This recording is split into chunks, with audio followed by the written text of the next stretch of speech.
नमस्कार बच्चों, तिवारी कोचिंग खालवा में आपका स्वागत है। आज हम एनसीईआरटी मैथ्स क्लास 12 एक्सरसाइज 1.1 का तीसरा क्वेश्चन करेंगे।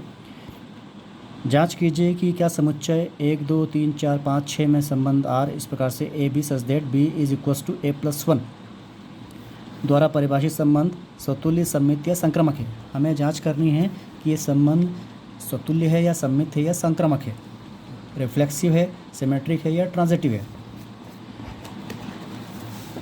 तो हमें जो समुच्चय दिया गया है ए, उसके अवयव है 1, 2, 3, 4, 5, 6। संबंध आर इस प्रकार से डिफाइन है, a b such that b is equals to a+1। अब संबंध आर के अवयव यदि निकल सकते हैं तो हम निकाल लेते हैं। इससे हमें आसानी होगी स्वतुल्य, सममित और संक्रामक चेक करने के लिए। तो हमने दो समुच्चय बनाया, दोनों ही ए होंगे और ए से ए में हम रिलेशन बताएंगे। कंडीशन है बी बराबर है a+1। इन सभी अवयवों को थोड़ी देर के लिए a मान लें, इन सभी अवयवों को थोड़ी देर के लिए b मान लें। तो a के मान हम सिलेक्ट करेंगे और उसके सापेक्ष में b के मान हमको मिलते जाएंगे और उसका संबंध स्थापित हो जाएगा। जब हमने a बराबर 1 लिया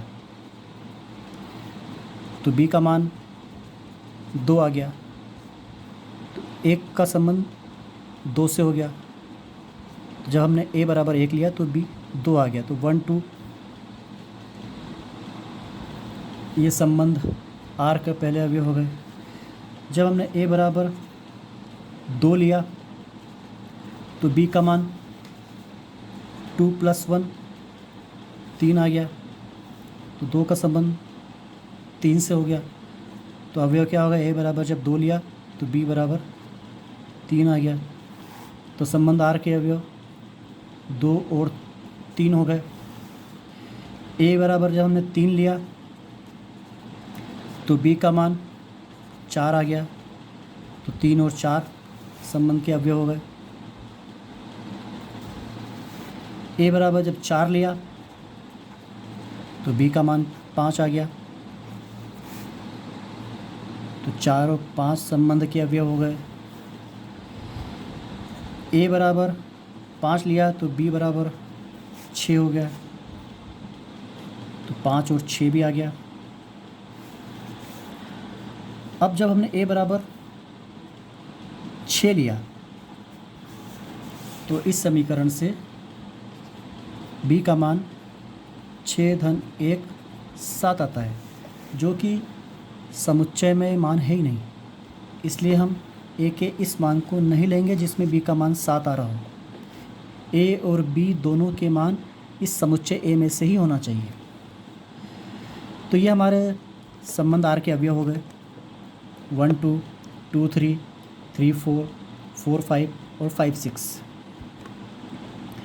अब हम चेक करेंगे कि ये संबंध स्वतुल्य है या सममित है या संक्रामक है। स्वतुल्य के लिए हमें पता है कि क्या कंडीशन होना चाहिए। यदि कोई अवयव किसी समुच्चय A में है और उसके लिए यदि हमको A संबंध R में मिल जाता है तो हम कहते हैं कि संबंध स्वतुल्य है। तो यहाँ पर समुच्चय A के जितने भी अवयव हैं उन सब के पेयर R में मिलना चाहिए, उन सब के जोड़े R में मिलना चाहिए। 1, 1 मिलना चाहिए, 2, 2 मिलना चाहिए, 3, 3 मिलना चाहिए, 4, 4 मिलना चाहिए, 5, 5 मिलना चाहिए, 6, 6 मिलना चाहिए, तब जाके वो स्वतुल्य होगा। अगर किसी एक का भी जोड़ा नहीं मिलता है तो वो स्वतुल्य नहीं होगा। हम चेक करें संबंध R में, यहाँ पर 1, 1 नहीं है, 2, 2 नहीं है, 3, 3 नहीं है, 4, 4, 5, 5, 6, 6 कुछ भी नहीं है। तो कोई एक एग्जांपल लेके हम दिखा देंगे कि ये नहीं है।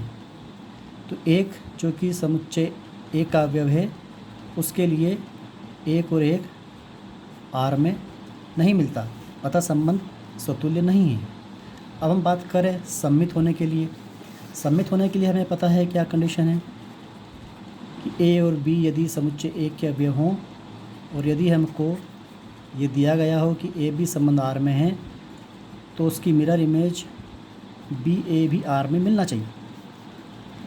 यहाँ देखें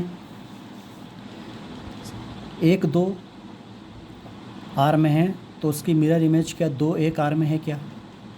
वो नहीं है, अतः संबंध सममित नहीं है। सममित होने के लिए 1, 2 की मिरर इमेज 2, 1 होना था, 2 3 की 3 2 होना था, 3 4 की 4 3 होना था, 4 5 की 5 4 होना था, 5 6 की 6 5 होना था। सभी की मिरर इमेज मिलनी चाहिए थी। अगर किसी एक की भी नहीं मिल रही तो संबंध सम्मित नहीं होगा। तो हम एक एग्जांपल लेके दिखा देंगे। हम दिखा देंगे कि 1 और 2 जो कि समुच्चय ए में थे, उसके लिए हमको ये ज्ञात है कि 1 और 2 आर में हैं, परंतु 2 1 आर में नहीं मिलता, अतः यह संबंध सम्मित नहीं है। अब बात करें हम संक्रामक होने के लिए, तो संक्रामक होने के लिए हमें पता है क्या कंडीशन है कि यदि ए बी सी किसी समुच्चय ए के अवयव हों और ए बी तथा बी सी आर में दिए गए हों तो ए सी भी आर में मिलना चाहिए। तो यहाँ हम देखें हमारे संबंध में यदि 1 2 को ए और बी मान लें तो बी से स्टार्ट होने वाला अवयव ये 2 3 है, ये बी सी हो गया। तो ये ए बी है, ये बी सी है, तो ए सी 1 3 क्या इसमें है क्या? इसमें नहीं है। तो अगर एक भी एग्जांपल ऐसा मिल गया कि जो संक्रामक की कंडीशन को पूरा नहीं करता है तो हम कह देंगे कि संबंध संक्रामक नहीं है। तो एक एग्जांपल 1 2 और 3 जो कि समुच्चय ए के अवयव हैं, उसके लिए हमको ये ज्ञात है कि 1 और 2 आर में हैं और 2 3 ये भी आर में हैं, परंतु 1 3 आर में नहीं है। 1 2 और 2 3 आर में है लेकिन 1 3 आर में नहीं है। ए बी और बी सी है लेकिन ए सी नहीं है, अतः संबंध संक्रामक ट्रांजिटिव नहीं है। बच्चों, अगर आपको वीडियो पसंद आया तो लाइक कीजिए, सब्सक्राइब कीजिए, शेयर कीजिए। Thank you.